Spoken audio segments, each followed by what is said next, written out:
Some good news for those of you who are still enjoying Final Fantasy XIV, as at the Fan Festival in Las Vegas, Square Enix revealed the next expansion for the game, which will be called Stormblood and will be coming out in the summer of next year.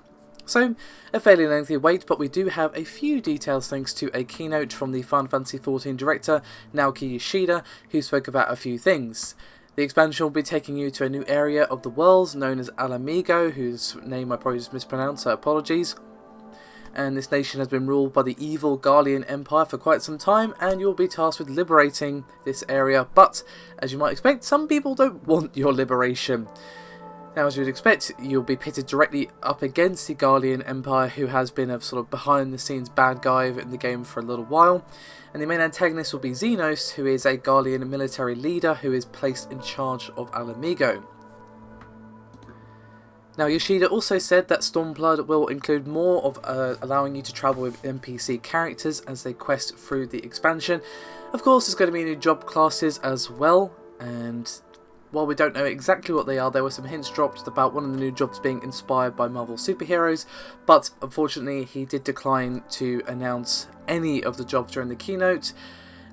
He did maybe leave us a clue what he was wearing though. He was wearing a shirt featuring Scarlet Witch, leading many to naturally speculate that, maybe one of the new classes will be a red mage. The level cap will also be increased for Stormblood from 60 to 70. It will feature a heavily revamped combat system with a massive overhaul to skills. Certain skills will now be shared by roles such as tank or healer rather than jobs.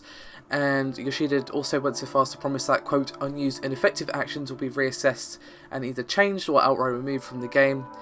And there'll also be a UI update to better indicate how much is left on skill cooldowns, which is always nice. Some quality of life improvements are always appreciated.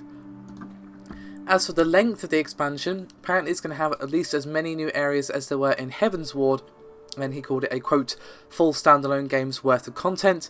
And he also promised that the new area wouldn't be just deserts or wastelands. There's also going to be new primal enemies for groups to fight, as well as new dungeons and high-end raids. And they're also going to be taking another look at raid difficulty levels. Now, there's also going to be a new feature coming to Stormblood, which is a special area called the Forbidden Land Eureka. This is going to be a zone including special super rare monsters and materials to upgrade high-end weapons, but outside of that it's a little unclear how it's actually going to differ from your regular zones. You'll also see your inventories expanded, and that's been something requested for pretty much since the game relaunched, but apparently this has been delayed because it apparently requires major upgrades to their server infrastructure, but it's finally happening, and the inventory space will be increased as, quote, as much as humanly possible.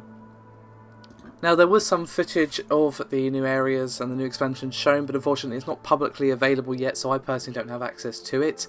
So you're probably just watching an older trailer or something like that in this particular video, but they did say that there'll be more information coming on Stormblood at the two more Fan Festival events planned between now and the release. There's one in December and one in Germany in 2017. So we're going to be getting more Stormblood information before the end of the year, and one at the start of the year to get the hype train rolling for the 2017 release. So, this particular expansion seems to be received pretty damn positively. Looking at the fan reactions, seems to have answered a lot of things that people have been asking for, adding some cool new stuff, and just really supporting what seems like a great game. Personally, I just wish I had the time to play it. I really, really don't. Regardless of all that, thank you very much for watching. Your support is always appreciated, and I'll see you next time.